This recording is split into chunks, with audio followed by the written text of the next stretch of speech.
जो कल हमने मिथ ऑफ सिसिफस जो वर्क किया था वो हमने अपशर्ड नॉवल के रूप में अपशर्ड वर्क के रूप में हमने किया था। और फिर हमने जो ये वर्क है वो किस तरह से एग्जिस्टेंशियलिज्म के अगेंस्ट है या इसमें कौन सा आइडिया जो है वो एग्जिस्टेंशियलिज्म की जो फिलोसफी है उससे अलग है वो हमने बताया था। तो आज का जो हमारा टॉपिक है वो है फिलोसफी ऑफ एग्जिस्टेंस। जो हमारी फिलोसफी है ऑफ एग्जिस्टेंस वो है ये फिलोसफी ऑफ एग्जिस्टेंस जो है ये जर्मन लैंग्वेज में लिखा गया एक वर्क है बाय कार्ल जस्पर, जो कार्ल जस्पर ने लिखा था। तो आज का जो हमारा टॉपिक है वो है philosophy of existence written by Karl Jasper, जिसमें हम जो एग्जिस्टेंस की जो फिलोसफी है उसके बारे में जो कार्ल जस्पर है और उनके द्वारा जो कॉइन की गई जो टर्म है उनके बारे में हम इस वीडियो में पढ़ेंगे। Hello, I am Radha and welcome in my trinity group. तो जो आज का जो टॉपिक है वो है philosophy of existence by Karl Jasper. Philosophy of existence 1938, जो फिलोसफी ऑफ एग्जिस्टेंस जो वर्क है ये 1938 में पब्लिश हुआ था। Is a book by German psychiatrist and philosopher Karl jasper.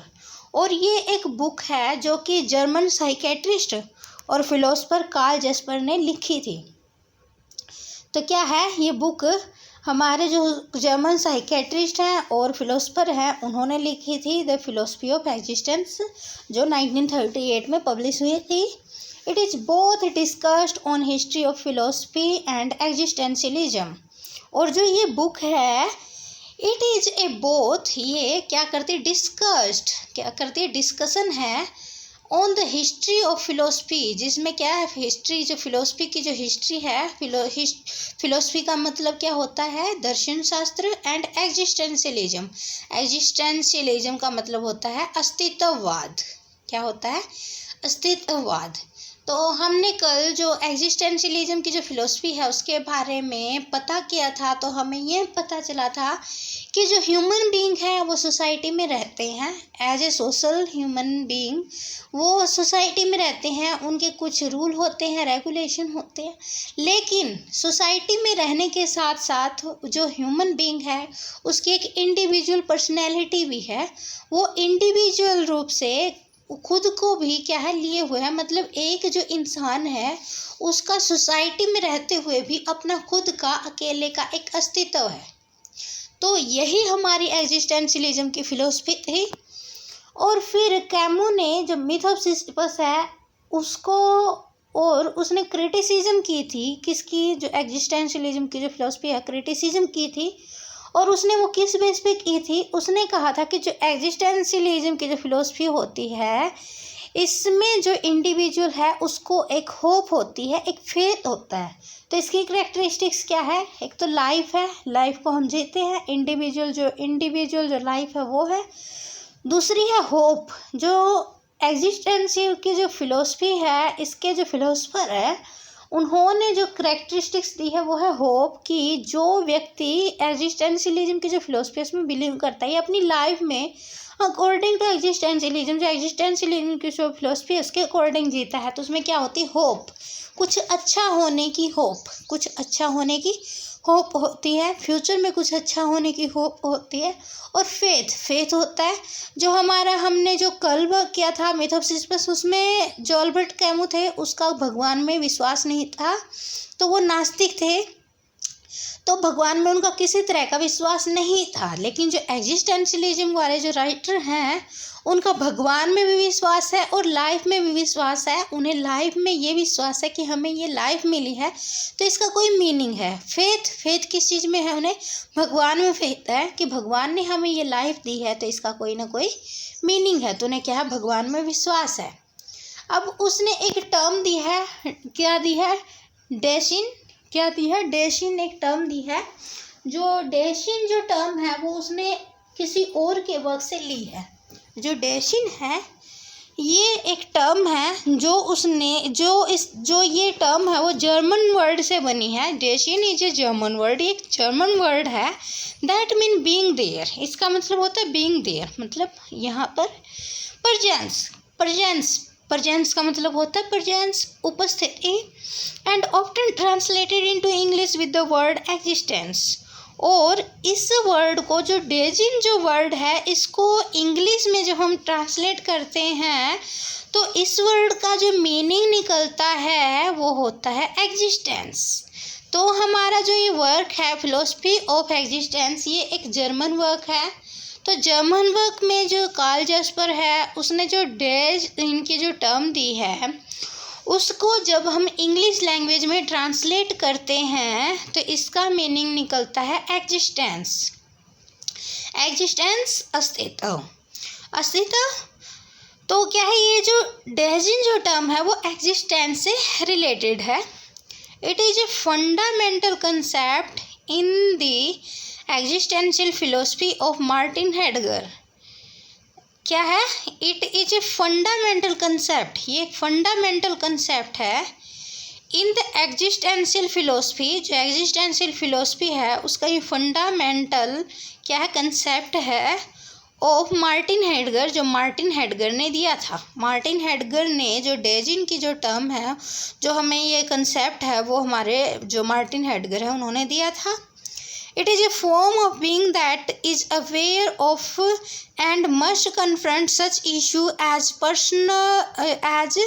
personhood, morality and dilemma.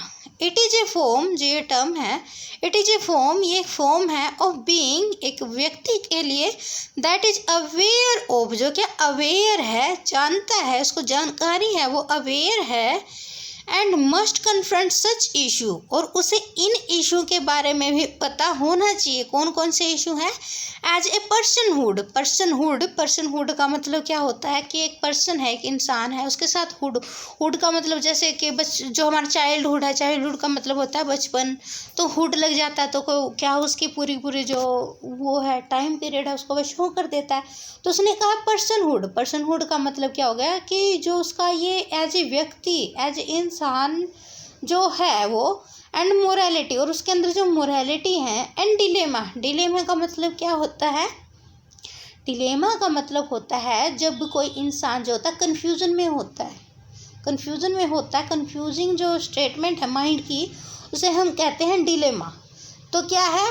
Personhood, morality and dilemma, ये जो हमारा वर्ड है वो एक इंसान की अवेयरनेस को देखता है पर्सनहुड में, मोरालिटी में, और उसका डिलेमा जो है, और paradox of living in relationship with other human, और वो दूसरे व्यक्तियों के साथ कैसे रहता है, while being ultimately alone with one self, और वो दूसरे लोगों के साथ रहता है लेकिन रियल में वो अकेला है। ये बात मैंने आपको पहले ही समझा दी है कि एज ए ह्यूमन बीइंग जो इंसान है वो सोसाइटी में रहता है, लेकिन उसका एक जो individual as a human being एक एग्जिस्टेंस है, एक अस्तित्व है। तो यही बात उसने यहाँ पर की है कि जो हमारा एक जो इंसान है वो सोसाइटी में रहता है, उसके जो बहुत सारे जो इशू हैं उनके प्रति उसको अवेयर रहना पड़ता है। जैसे पर्सनहुड मतलब कि सोसाइटी का, वो as a person, as a human being वो सोसाइटी से बिलोंग करता है। मोरालिटी, उसके अंदर मोरालिटी कितनी है, एंड डिलेमा, वो डिलेमा में भी रहता है, उसको अपनी जो डिलेमा है अपनी लाइफ के लिए जो कन्फ्यूज़न है, और क्या है? Paradox of living in relationship with human while ultimately alone one self, और उसका क्या है? दूसरे व्यक्तियों के साथ जो रिलेशनशिप है, मतलब कि सोसाइटी के, सिविलाइजेशन के रूप में उसको क्या है? दूसरे लोगों के साथ अटैच रहना पड़ता है। तो क्या है? वह दूसरों के साथ भी कनेक्ट रहता है और उसकी खुद की भी सेल्फ है, तो दूसरों के साथ भी कनेक्ट रहता है और उसकी खुद की भी एक सेल्फ है। तो जो हमारे डेजिम है, ये वर्ड है एग्जिस्टेंस। जो डेजिम जो डेस इन जो वर्ड है ये जर्मन लैंग्वेज से लिया है, और अगर हम इसको इंग्लिश में ट्रांसलेट करते हैं तो इस वर्ड का मीनिंग निकलता है एग्जिस्टेंस। और जो ये एग्जिस्टेंस है ये एक फंडामेंटल कंसेप्ट है जो मार्टिन हेडगर ने दिया है, और उसने भी जो हमारा इंडिविजुअल जो ह्यूमन बीइंग है उसका सोसाइटी में क्या रोल है, और as a individual human being उसकी लाइफ का एग्जिस्टेंस क्या है, इस फिलोसफी को उन्होंने प्रेजेंट किया है।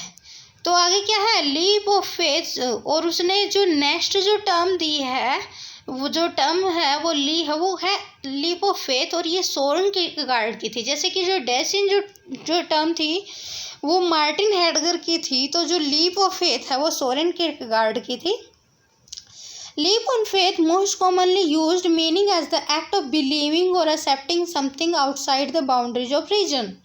और ये जो हमारे लीप ऑफ फेथ है मोस्ट कॉमनली यूज्ड, ये यूज़ की जाती है। Meaning is the act of believing, जब हमारा जो एक्ट है बिलीविंग, किसी चीज़ में बिलीव करने का, और accepting something outside boundaries of reason, जब हम रीजन को छोड़कर जो हमारी बाउंड्रीज हैं उनसे परे, उनसे बाहर जाकर किसी चीज़ में हम विश्वास करते हैं तो उसे हम कहते हैं फेथ, बिलीव, विश्वास। तो यहाँ पर जो ये फेथ है ये किस चीज़ से है, जो हमने जो इसकी जो करैक्टरिस्टिक्स देखी थी एग्जिस्टेंशियलिज्म की, एक थी होप और एक था फेथ। तो होप क्या है, उसको अपने जो इंडिविजुअल जो पर्सनैलिटी है उसमें क्या है, होप है। तो ये भी फेथ है कि उसको क्या है, विश्वास है कि उसको एक होप है, अपने फ्यूचर को लेकर एक होप है। और नेक्स्ट उसको क्या है, भगवान में विश्वास है। तो गॉड में जो बिलीफ है, जो वो आउटसाइड की जो बाउंड्रीज हैं और जो रीजन है उसको छोड़कर जो भगवान में विश्वास करता है, तो ये फेथ है। तो लीप ऑफ जो फेथ की जो ये उन्होंने टर्म ली थी, कंसेप्ट लिया था, वो सोरेन किरकेगार्ड के जो वर्क है उनसे लिया था। तो सोरेन किरकेगार्ड के वर्क से लीप ऑफ फेथ लिया था। अब जो ये हमारा जो ये वर्क है, जो हमने जो ये वर्क किया है फिलोसफी ऑफ एग्जिस्टेंस, ये हमारा जर्मन वर्क है, लेकिन ये इंग्लिश में ट्रांसलेट किया गया था। तो इंग्लिश में इसकी ट्रांसलेशन किसने की थी, रिचर्ड एफ ग्रब। किसने, रिचर्ड एफ ग्रब ने की थी, और पब्लिश्ड इन 1971, और ये 1971 में पब्लिश हुआ था। जो हमारा ओरिजिनल वर्क है द फिलोसफी ऑफ एग्जिस्टेंस, वो 1938 में पब्लिश हुआ था, और जो इसके राइटर थे वो कार्ल जस्पर थे। और इंग्लिश में इसकी ट्रांसलेशन जो की थी वो रिचर्ड एफ ग्रब ने की थी, और ये 1971 में की थी। और उन्होंने जो हमारी एग्जिस्टेंस की जो फिलोसफी है उसके बारे में बताया था। तो कार्ल जस्पर ने जो एग्जिस्टेंस की जो फिलोसफी है उसके बारे में बताया, और जो एग्जिस्टेंस उसके लिए उसने डैश इन जो वर्ड है उसका यूज़ किया। और ये जो वर्ड है वो उन्होंने जो मार्टिन हेडगर है उनका जो कंसेप्ट है उसमें से लिया है। ये एक जर्मन वर्ड है जिसका मतलब है जो एज इंडिविजुअल जो ह्यूमन बीइंग है उनका जो एग्जिस्टेंस है उससे ये रिलेटेड है। तो फिर उसने जो नेक्स्ट कंसेप्ट दिया था वो है लीप ऑफ फेथ का, और जो लीप ऑफ फेथ है वो उन्होंने सोरेन किरकेगार्ड का जो कंसेप्ट है, जो वर्क है, उससे लिया है। तो हमने इस वीडियो में द फिलोसफी ऑफ एग्जिस्टेंस जो वर्क है वो किया है। आपसे एक ही रिक्वेस्ट है कि please subscribe my channel. Thank you.